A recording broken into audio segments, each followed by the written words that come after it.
Mafia બેફામ, તંત્રમાં દોડધામ। જી હા, આ સુરેન્દ્રનગરની ઘટના જ્યાં બેફામ બનેલા ખનીજ માફિયા સામે આખરે તંત્રએ લાલ આંખ કરી છે।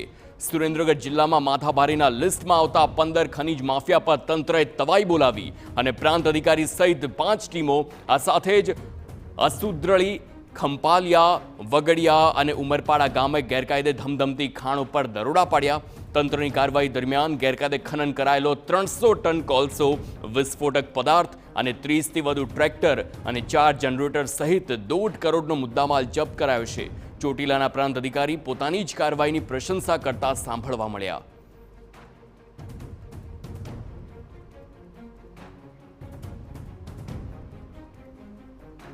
हमारी नायब कलेक्टर प्रांत ચોટીલાની ટીમ, મામલાદાર થાનગઢ, મૂળી અને ચોટીલાની સંયુક્ત ટીમો દ્વારા આકસ્મિક દરોડા પાડવામાં આવેલા હતા અને મૂળી તાલુકાના અસુંદરાણી, ખંપાળિયા, વગડિયા, ઉમરાળા અને ગઢડા આમ 5 ગામોની અંદર જુદી જુદી ટીમો દ્વારા રેડ પાડી અને અંદાજિત 300 ટન જેવો કોલસાનો જથ્થો પકડી પાડવામાં આવેલ છે।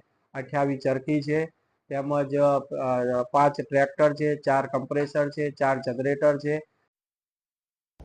તો આપને જાણીને આશ્ચર્ય થશે કે તંત્રની ટીમો વહેલી સવારે 6 વાગ્યે ગેરકાયદે ચાલતી ખાણો પર ત્રાટકી હતી, જ્યાંથી લાખોનો મુદ્દામાલ તો જપ્ત કરાયો, પરંતુ ખાણ પરથી માત્ર કોલસા સિવાય એક પણ આરોપી ન ઝડપાયો। ત્યારે અહીં સવાલ એ સર્જાય છે કે શું બંધ ખાણ ઉપર તંત્રએ તવાઈ બોલાવી? જો ખાણ ધમધમતી હતી તો કેમ કોઈ ખનીજ માફિયાનો પતો ન લાગ્યો?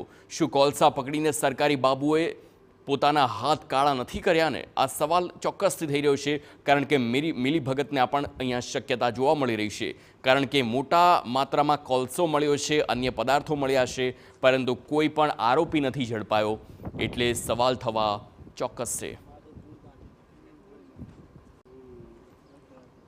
કોલસો છે।